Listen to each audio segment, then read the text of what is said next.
starting I'm in it right now. Clearwater. So we're just starting it right now because like this is Yes. this is a unique This is the video. stuff. I was gonna say a rude word. You're in Florida? Dang it. Yeah, I'm in Florida. Yeah, I've been just hiding here from all the snow. It's a long story, but basically I live in a van and I drove down here and this is just where I'm at. And when it's consistently 50 during the day, I'll come back. You have officially become a snowbird, dude. Yeah, I know. I said that, and someone, so my girlfriend that I came down here with went to school in Florida, and she was like, I was like, "Yeah, we're snowbirds," and she like shuddered. She goes, "Oh, don't." I've got a very negative association with that word from going to school down here, and I was like, "Fair enough." Yeah. But that's kind of, my beard is white, and I'm hiding from the winter in the Northeast, so I think I kind of fit the stereotype. Yeah, having lived in Florida, yes. Yes, because I was there when it gets like hotter than the surface of Venus, and so there were no snowbirds there. Yeah, that's probably true. That's probably true. I can only imagine because it's like 80. It was 80 yesterday, and like it's it's February, so I can only imagine what it gets in July. It's stupid, and Damon managed to never be in town. I'd always avoid it because he was like, and I'd be like, "I'll just sit here and die. All's good." The Oslo sent you to England between your second and third year. So it was like, so Charlotte was stuck in Sarasota. Yeah, putting a Canadian in Florida in July. And I was like, oh, I forgot about the Canadian trip to Ireland. Yeah. So yeah, it was great. But you're doing okay, bud? Oh yeah, I'm great. Like actually, this is probably the best thing for me because I tend to get seasonal affective disorder in the winter. And like, actually, it's funny. Like a month ago, I got real down, and I was like, "Oh man, I always thought it was the winter. Maybe I just get down in the month of January for no reason at all." But like generally speaking, it is like way better because I'm outside. And then I also was just like, I should just like do. It's COVID, right? So you never know what to do with yourself. You're like, should I be pushing theater stuff forward? Should I be like sleeping? So I just kind of decided I'd do a bunch of circus stuff. And I still check my Tribe of Fools email, and I still like, we all made a decision. I mean, you were there when we shelved the dog park show. I kind of told everyone, I'm like, we're just gonna hit pause. I was like, because we don't have most of our funding is project based, and I talked to most of the grantors, and they're like, just keep what we gave you. You'll need to report for it when you use it. Because I was like, we're just, shutting the curtains, and we'll open back up when something else is better. So my point is like, I feel a lot better now. I just do handstands. I didn't bring the tires to juggle because they take up too much space in the van. So I just have to settle for. Just take them off the van. It comes with it. Oh my God. The van tires are huge. The dude who had the van before me okay. So I'm just going to walk you out. I know that this is a podcast, but the van looks like something out of The Punisher. Oh yeah. Dude, that's like almost like A-Team. Yeah, actually, I thought about putting a stripe, a red stripe on the side because I was like, oh, we call it The Punisher. We're like, I got to go get in The Punisher. But I don't want to put that skull on the van because it's got too much like right-wing ick attached to it anymore. I'm like, thanks for ruining The Punisher, guys. Right. But the thing is those tires that he put on, the dude that we bought it from was like, he looked like Frank Castle. He kind of talked like Frank Castle. Like, it didn't come black. It's actually a light blue van. You can tell when you open the doors because he didn't paint the inside. Yeah, I think that he's just obsessed with The Punisher, and his friends were like, yo, you look like The Punisher. You should paint your van black. He's like, maybe I should. He is a firefighter from Staten Island. So like, if that gives you any idea of like who I bought the van from. Okay. I can't imagine what listserv you found that on. And no, it was just Craigslist. It was like, yeah. Sketchythings.com. Punishyourvans.com. Yeah. That's ridiculous. All right. Well, I gotta jet because I gotta run around, but it's good to see you, man. You too. I'm going to be back in Philly, and maybe sometime we can even go outside. It'll be great. It'll be awesome. Yeah. Yeah. We'll just shovel a path, and then oh my God, we'll make a tunnel. Yeah. All right, I'll let you get back to it. All right, this is the official. All right, see you later, Charlotte. So, This is this unique way of starting our PACtrospective. You know, and we got even look, we've got dogs here too. So we got a dog too. Look at him. Oh, that is Yeah. Utterly Princey useless. Prince, That's his Princey butthole. Prince. Don't put the butthole. This is a family show. So this is an extended introduction. You know, we haven't even said names, but I'd like to introduce to everybody here. I'd like to introduce Florida T, Sketchy Joe himself, the original Pepperoni Jabroni, Terry Brennan, artistic director of Tribe of Fools. All around great artist, all around great physical actor and actor. And you may remember him from a little play that we did called He Who Gets Slapped, because Terry was in it, playing dual roles. And also with our partnership with the Philadelphia Circus School, we were able to do all this great physical work during the course of it. So, so hello, T. How's it going? You know, we had a whole conversation. It's like, you know, I could show you the snow over here because we got all the out here. Oh my Lord, do that again really quick. Well, you know, I didn't get to, oh my gosh. Okay, yeah. You know, that is today. Yeah, that's what someone said. Yeah, but you look great. You look fantastic down there with your tree background and your palm trees and your tan and your sunglasses. I'm just kind of like, I've kind of always wanted to do this. So it's one of those things where I, you know, like the chances of me being able to live for months out of a van in Florida in the winter might really never come again. So I was like, now's the time to jump and just do it. I mean, that's been the thing. That's the crazy thing that we've all experienced, that because the ability to be in the physical locations isn't a thing here in Philly. Just the fact of everyone just moving around all over the country, being able to work from wherever. I don't know if you know Andrew Chris. Yeah, Andrew's a great actor in Philly, and his partner Chad. And Chad teaches at a university, and so they did a similar kind of thing. They bought a van and they went traveling, and they were traveling for a good like 2 or 3 months out west. I'm surprised you didn't run into them, but they would do the same thing. Like whenever Chad had to teach, they would go to like a Starbucks, and so they would hang out in the Starbucks parking lot, and then he would teach for a while. Then they hop back in the van and then go someplace awesome and just hike for a bit. That makes me feel better about doing this, because there's days I've felt guilty. I'm like, I should not be enjoying myself. It's a pandemic, but like, you know, at the end of the day, the other day I was like, man, I don't do much during the day. Maybe I'm lazy. And then I realized that if I was at home, I would do the same amount of nothing. The difference is there's things in my house that make me feel like I'm doing things. In fact, in some ways, you probably do this. I think most artistic directors do this. Actors probably do it too. I have a million things that I could like stare at, like emails or like budgets, but things that I'm not actively working on because there's nothing to be done.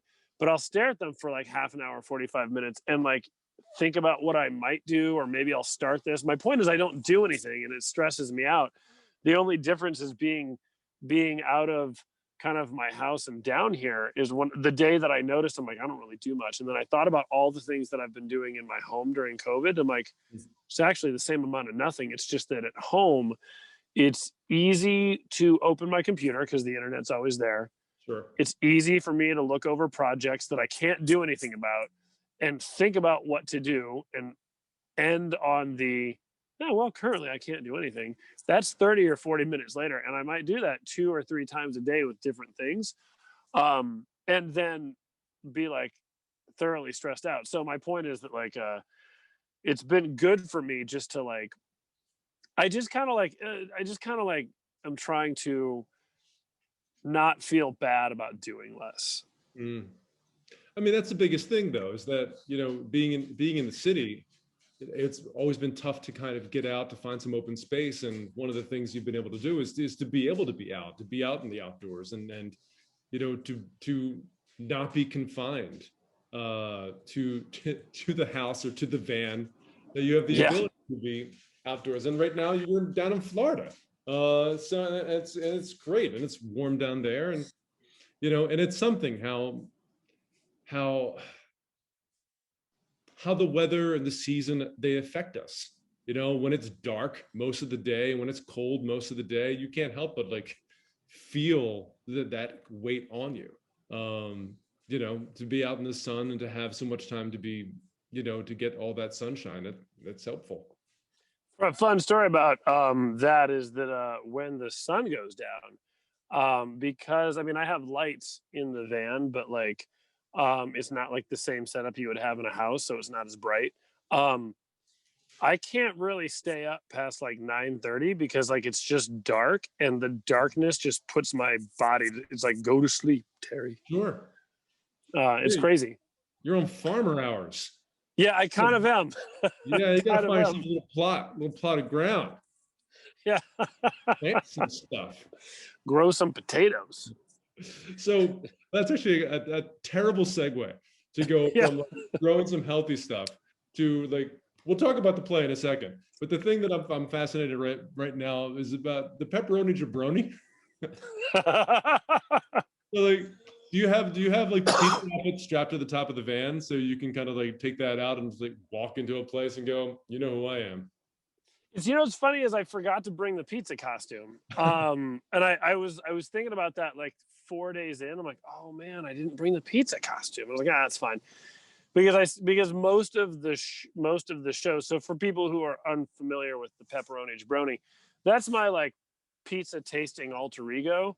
And I run one of the things that I have done that is creatively driven is I just started a YouTube channel called The Deep Dish, where I basically just try. It started as frozen pizza, but since I don't have any way to cook frozen pizza on the road, now it's just turned into like pizza I can buy places. So I think the last one was I had Cuban pizza when I was near Miami. And then the last one that I had was we went by New Orleans, so I got gumbo pizza in the last episode. And I've got a new episode that I have to start editing after this. But my point is that so the Pepperoni Jabroni is like this character that I came up with, which is really actually the closest character I've ever played to just myself, where I basically just complain about how everyone disses on Chicago pizza. So I started this YouTube channel. I have like 10 components that I compare all these pizzas to. One of the categories is Pizza Hut, like how close it is to Pizza Hut, because that's one of my favorite pizzas, which makes people terribly angry when they hear me say that. Sure.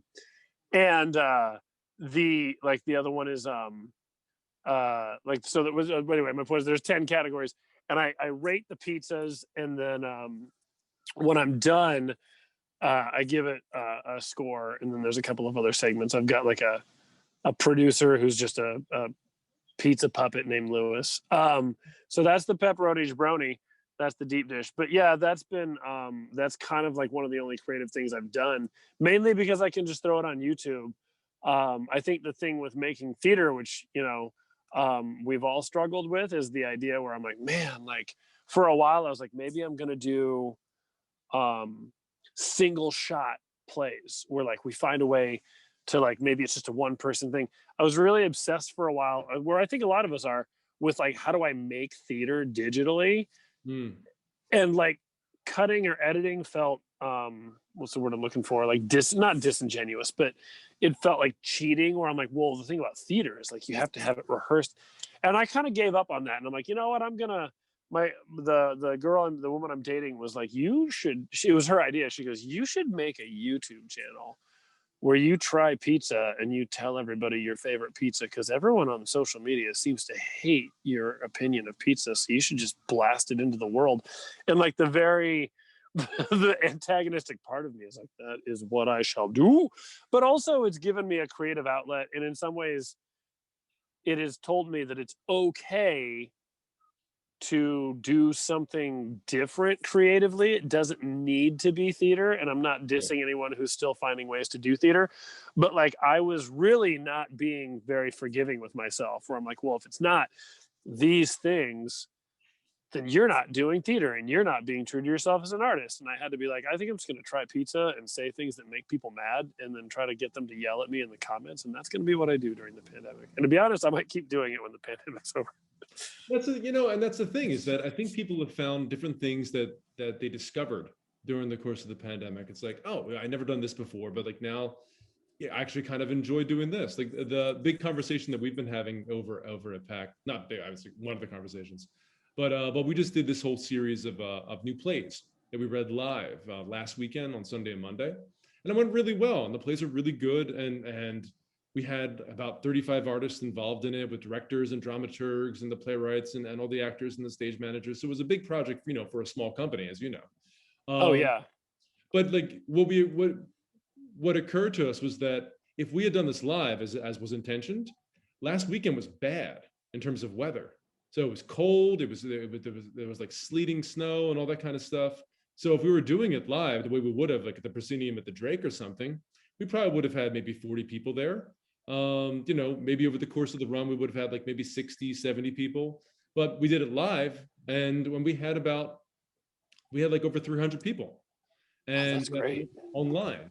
So it's something that we're thinking about. It's like, we should probably, even when things open up, do one thing virtual, have like a virtual reading. And doing it in the winter is kind of great because it's an opportunity to do something where we don't have to worry about what the weather's going to be.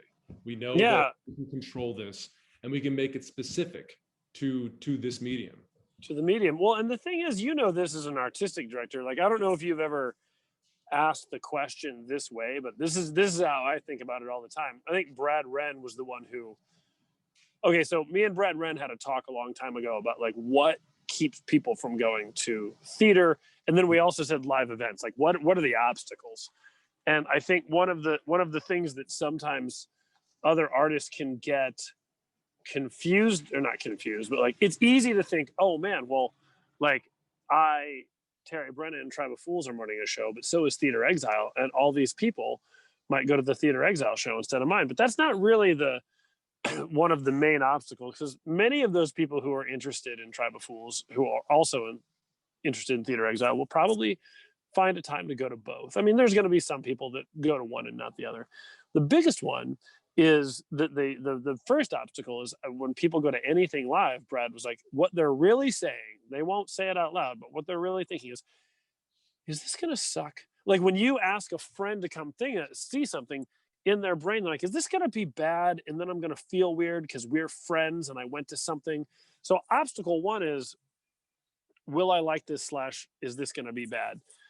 But the one that I thought of that made me think of that more is actually, do I want to leave the house? Because that can actually be a major, like everyone laughs when I say that. I go, do I want to leave the house? And everyone chuckles. And I go, but think about it, because that has definitely held me back. There's been shows I've wanted to see, but the weight of, okay, that means I have to leave by this time. I have to decide if I'm driving or taking the train. If I drive, I have to find parking. So there's this like long list of things that actually suddenly prevent me from leaving.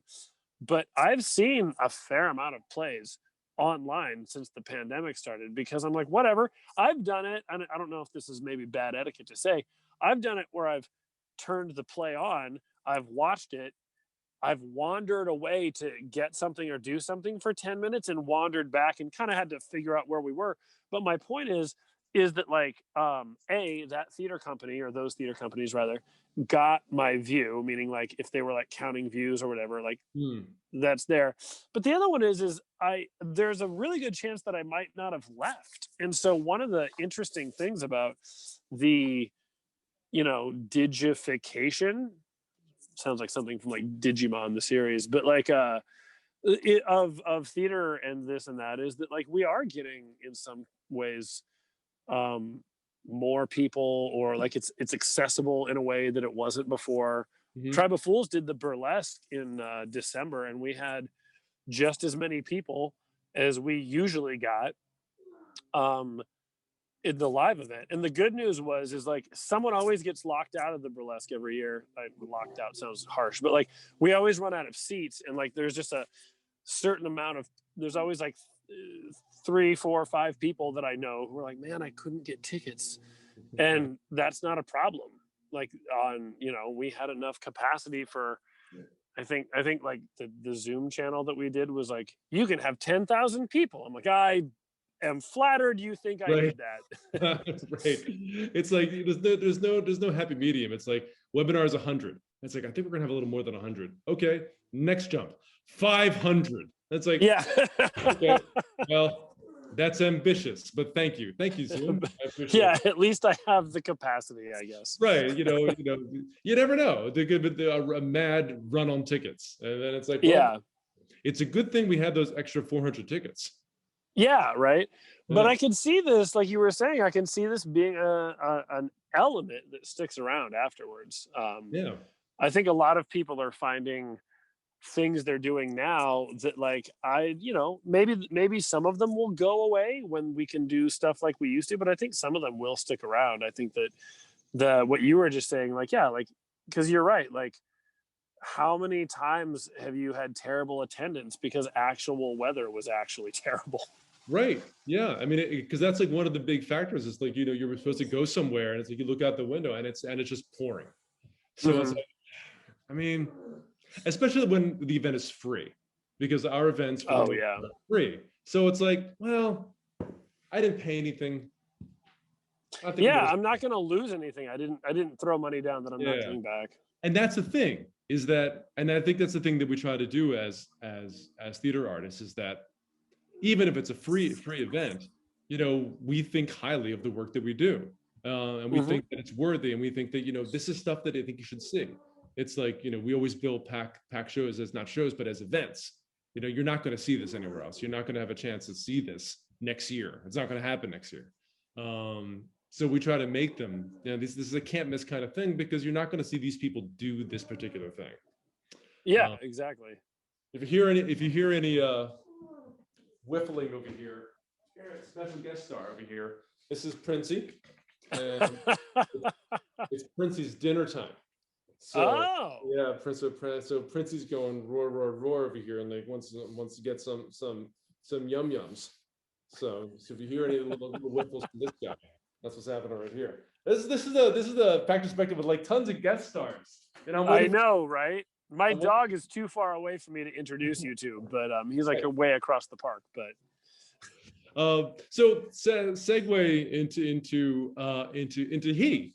So talking just like a little bit about the play, and talking about like live events, I guess, because that in particular is something that, I mean, you could do it virtually, but like that was something that had to be live. And I think specifically to one day when we were in rehearsal, and I remember it was when Jeff Weiss came, and Jeff was the honorary producer.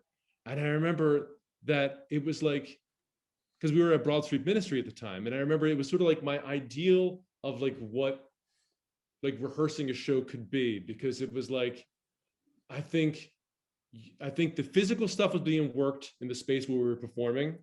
And then I remember that day. Remember that? So the physical stuff was going on. You were working with some people. Josh Latour was working on musical stuff in the big space in the front of the sanctuary of BSM. And then I was working on like a small little scene with Ross and Izzy in like one of the little cubicles. And I just remember Jeff Weiss looking around going, wow, this is incredible. Because it was really kind of like, it was a 3-ring circus that was happening right? rehearsal. It was really kind of awesome. But I don't know if you want to talk a little bit about, I don't know, maybe like your relationship with the circus school, and maybe a little bit about the work that you created for the show. Well, yeah, you came to me and I remember you talked to me and you were like, next year we're doing the show. It happens in the circus. You were like, you work at the circus school. And I was thinking like, maybe you'd be a good fit for this role. And we talked a little bit and I'm like, oh yeah. And I was really excited at the time because like, I've been doing theater for, I hate saying it because then I feel very old, but I guess, I graduated when I was like 25. So I've been doing theater for about 20 years.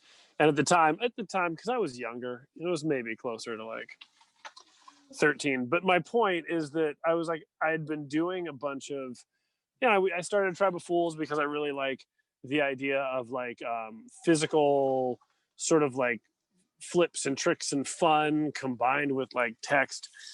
And we'd done a number of plays by that point, but this was like an interesting juncture because you at PAC, you all do like classical plays. And so it's like, well, this might like, and this, it's a good fit, right? Because here's the thing, and this is not to diss in case I say something and someone's like, I did a play like that once. I'm not talking about anyone listening. This is a hypothetical, but like I've been a part of plays before where someone's like, I want to do a movement component to my either old play or classical play. Like usually they're older, like very rarely does someone bring a contemporary play. And I think it's because the classical plays have more sort of room for interpretation is the impression I get. But my point is like sometimes I've done like hybrids like that and it doesn't really work. You know what I mean? It's the movement is kind of forced upon a thing that doesn't need it. And I, when I was younger, would always be quick to jump at that opportunity. I'm like, oh, I get to do a thing. But you know, it's not always right for the play. And the reason I was excited about this is like it takes place in a circus. So it's actually very appropriate for we were able to find ways to work this movement style in, because one of the things that I love about showing circus stuff to theater audiences is that like you don't oftentimes those audience members don't get to see that in that way. Like we can all go to Cirque du Soleil. We've all watched that YouTube video where that person does the thing that's incredible. But, you know, you don't get to see like a story that's narratively based moving in a, you know, we'll say a forward direction, but not all stories need to be that. But that was kind of what he was. And moving in a forward, relatively traditional direction with this other like sort of like spectacular aspect to it, where it's like, all right, we're going to put some spectacle in here. We're going to do this thing. And I was really excited to figure out what that would be. I was very nervous. I was actually really, really, really nervous because I was like, man, You didn't show. I mean, I was like, what if I blow it? Like, what if I come in and people are like, so that's what you came up with? And I'm like, oh, right, God. right. But yeah, it was really fun actually for that show. So one of the things I'm semi-famous for at this circus school is being able to juggle while standing on a rolling globe. Mm-hmm. I developed that for He Who Gets Slapped. Like I couldn't do that before that show. I just decided like, you know what? I've heard this is a thing. I can both juggle and I can do rolling globe. I'm sure I could figure this out. Mm-hmm. And to be honest, like there was many days when I probably practiced for like 3 or 4 months before we started rehearsal. There's many days where I almost like fell backwards off that thing and ate it. But I was like, no, I'm getting this. But my point is like now I'll do that and some of the kids will come in and they'll be like, whoa. Right. And it's kind of like a little trick that I do to be like one of the fun, exciting teachers. But I got that because I trained it for that show. Because I'm like, this would work out perfectly. It can be an interstitial. It can be whatever. And everyone does kind of sit up and go, yo, that person is standing on a ball.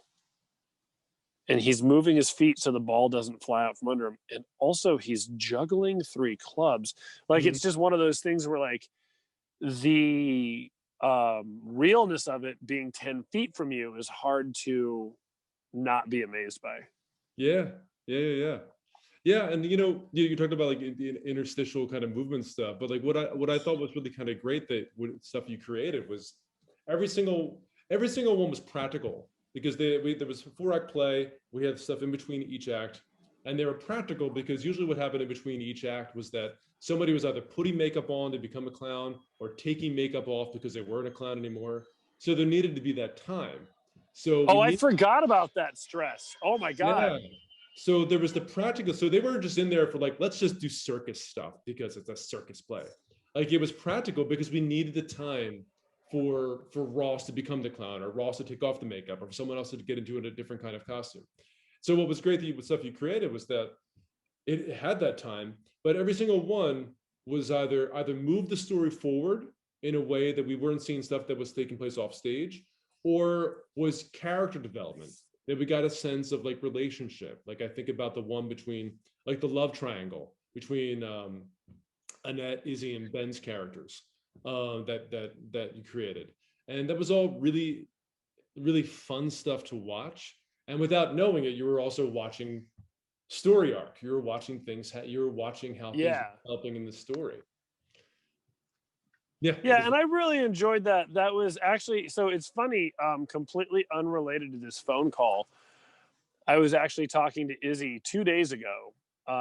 And the thing is that like, I mean, she and I sometimes like go back and forth on Instagram a little bit, but like for the most part, we don't really keep in touch. But we were talking about a separate thing, but he came up and we were talking about that duet that she had with Ben Grinberg and how it was really a bummer, right? Because it had to be cut because like the night before we opened or something like that, she broke one of her metatarsals. Yeah. Which was a huge bummer. And but she and I were talking about how I was like, well, it was a bummer. I go, and I remember I had a video and I gave it to her and I said, hey, I think I put it on her Facebook wall. I was like, hey, here's that thing. And I was telling her, because we were sort of talking about like the process of being an artist, and we were, stuff that you can talk about in 2 minutes, not deep, not you're like, oh, being an artist, I've got that summed up into an elevator pitch. But we were having this relatively long talk about how she was really bummed out that she didn't get to do that because she worked on it for a really long time. And I put it on her wall and she said like, thanks. And someone got in the comments in a very sort of like I know they had good intentions and they were in no way like rude or mean, but they said, I saw that play. You don't need to post this. Like, you were amazing. Everything you did in that was amazing. And you were wonderful. And I remember feeling kind of bad. I was like, oh yeah, maybe I shouldn't have. And I've come full circle on that where I'm like, oh, I think that lady was right in the sense that Izzy didn't need to hold on to that. Like, she didn't need to be like, oh, it would have been even greater. Like there's an idea sometimes that we performers have that we're like, if someone comes to a show and on like a Thursday, for example, and they're like, that was a great show. And you're like, oh, you should have been here last Saturday. Like, I was on fire.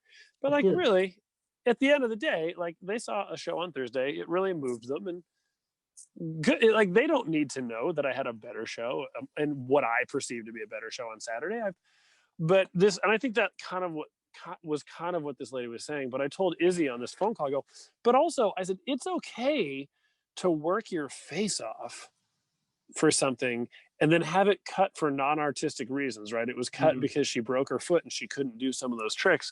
And it's okay to be sad about that and want to show people. Like, it's totally okay to be like, I worked really hard and you didn't get to see this. I would like you to see this. And it's, we were talking about that because like, it's that particular duet was actually one of the bigger storytelling moments, and it was a bummer when we had to lose it.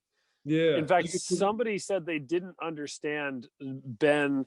They were like, that character, they were like, there was a couple of things that I was unclear about, and later on they saw the video and they go, oh, that actually all the things that I wasn't sure about were really clear in that piece you had to cut.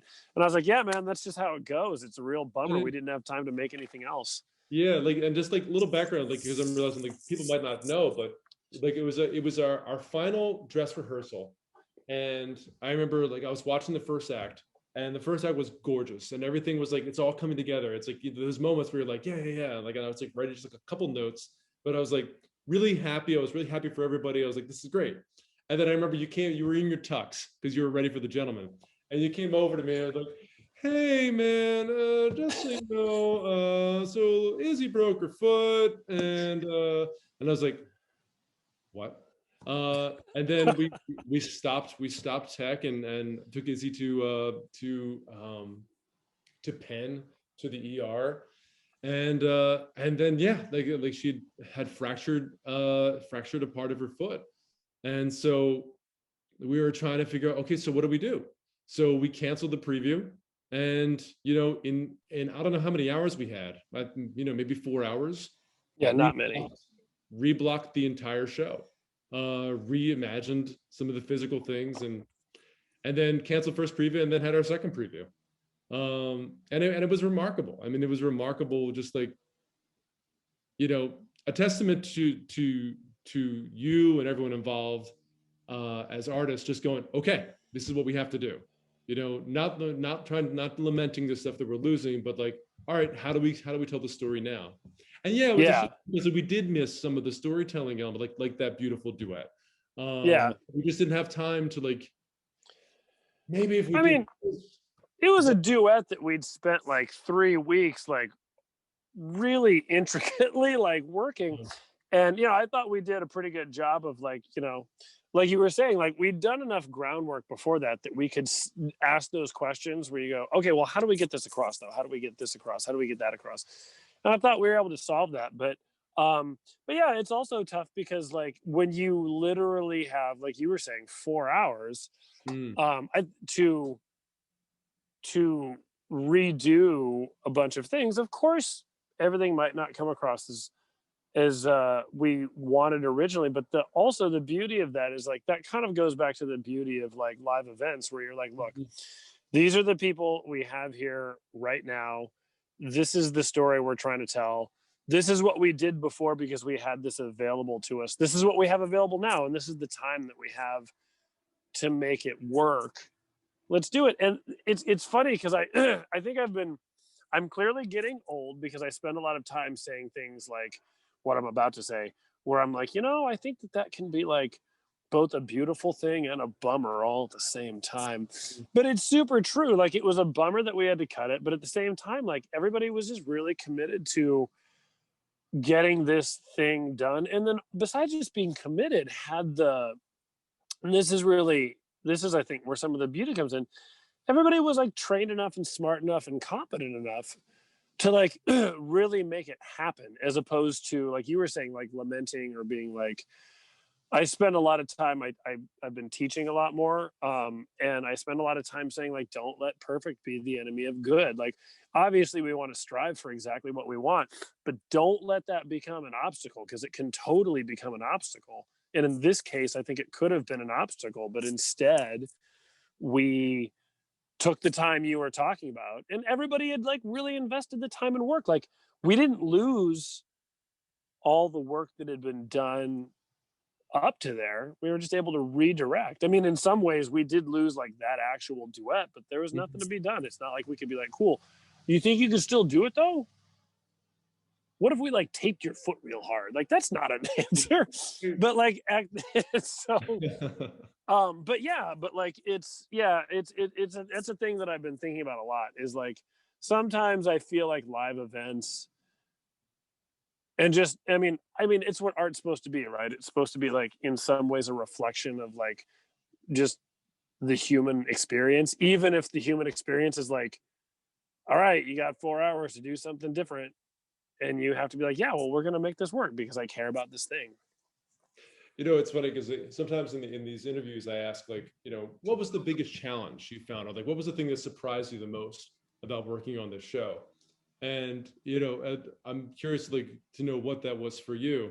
I feel like that was part of it, just like having to have to reblock everything. But was there anything that surprised you about working on the show about yourself, or like the working with actors that for the most part weren't trained to do physical work, or you know, all of a sudden it's like, okay, everyone's playing instruments even if you don't play instruments? Or what was something I thought the hardest thing would be learning to play an instrument, but Josh Tatora gave me a drum and taught me how to play it, and he explained the difference between drumming on the 1 and the 3 and the 2 and the 4. Whatever the one I was supposed to do, I almost always did the wrong one. Like whenever people complain about that guy who claps on the wrong time, that is 100% me. And I was like, I'm doing my best, you guys. I'm doing my best. I'm so bad at this. But actually, Josh was an amazing band leader, and the hardest thing wasn't the musical aspect. The hardest thing was actually learning. I think the hardest thing was sort of like learning how to teach other professionals how to do something they weren't trained to do. Because the trick in something like, all right, everybody, I'm going to teach you how to do some circus stuff. You know, the thing about circus, just like music, just like acting, just like a lot of things, is that it takes years and years and years, right? So to come in and go, all right, listen up, y'all. We have about 2 months. We'll do a 3-week rehearsal, but we're doing some pre-training. And Ooh, I think I just lost did you I there. go away for a Oh, second? you're back. You're back. It told me I had a low battery. I was like, oh no, don't go away. The tough thing about this type of work is that you have to gauge what people can realistically learn, what will look good. Because my job is not to come in and say, I've got an idealized vision of what this play is going to be. That would be really selfish of me, because what that ends up doing is making people who've never learned this look like they don't know what they're doing. My job is to come in and make them look really good so the audience can say, wow. But this was my first kind of like venture out of the Tribe of Fools universe, where like in auditions we have you do things so I can gauge what you can do physically and like what would be appropriate. So like I had to take people who don't usually do this and go, okay, there's things we can do. But I had to also like, it really tested me as a communicator and a good sort of like judge of a good communicator and a good choreographer. Because if anything didn't work, and I took that to mean that I wasn't giving people skills that were appropriate enough, right? Because you only have so much time. So like really you have to kind of figure out quickly, okay, I bet you could do this, you could do, and I have to keep it simple because the stuff always takes longer than anyone wants it to. Like everything I've ever learned, everything I've ever taught anybody, it always takes, like you always do your little map where you're like, I think it'll take this long. And early on when you do stuff like that, you tend to idealize and you're like, okay, if everything goes perfectly, we can have this by this. That's never how it works. And then as you get to the middle of that, and I'm more in the middle phase right now in my like life, where you're like, okay, I would like it to be this, it won't be. It'll probably be this long. It'll probably, instead of taking 4 weeks, it'll take 6 weeks. So then the question is, do I try to get us 6 weeks or do I try to find a different thing to teach because I only have 4 weeks? And I'm sure there's a later phase that I haven't gotten to yet where I just show up and I know stuff. But the hardest part was like learning like what's appropriate to give people, what's gonna both make the audience go, oh wow, because that's really what you want. Oh wow. So how do I spend those coins, right? There was a, I won't say who because I think this is cute and wonderful, but they might be embarrassed. But there was a rehearsal early on where I ran people too hard and someone literally was like, hey, can we stop? Because I think I'm gonna throw up. And that was like my first, that to me was a reflection of me, not a reflection of what they weren't able to do. It was a reflection of me not doing a good job of saying, these guys don't come to your school ever. Right. That's like, if that would be like if Josh gave me a trumpet, was like, can you do a solo? That's kind of Right. on Josh for giving me a trumpet. And I'm like, oh, I played piano once badly. So the hardest thing I think was really learning how to take this big universe, put it into a few things, and get it to the audience in a way that makes the actors look really good. Because also, this might sound shallow, but also, I want other people who cast shows to see those actors doing that, get excited about those actors, and bring those actors in for auditions. Like, it'd be nice if they thought I was good at what I did too. But honestly, the real way to know if I did a good job is if they get sort of like positive bumps from the thing I showed them how to do. And so my point is just that like that was a real learning experience. That was very challenging. And many days I was like, I think I might be very bad at this. But like that's kind of how you do anytime you like try a new area of your expertise out, is you're like, oh, it's the same, but it's also different. And I'm very scared. Right. So I just want to bring one thing back, that you are artistic director of Tribe of Fools, and I don't know if to kind of wrap our little PACtrospective here, but is there anything coming up for Tribe that you can talk about now, or like things kind of in development? And like this whole thing is kind of weird, of course, with pandemic stuff, but is there anything? Everything is weird. Everything is Yeah. weird. So there's, the short answer is, there's a real good chance right? There's a real good chance that we'll do something for Fringe this year.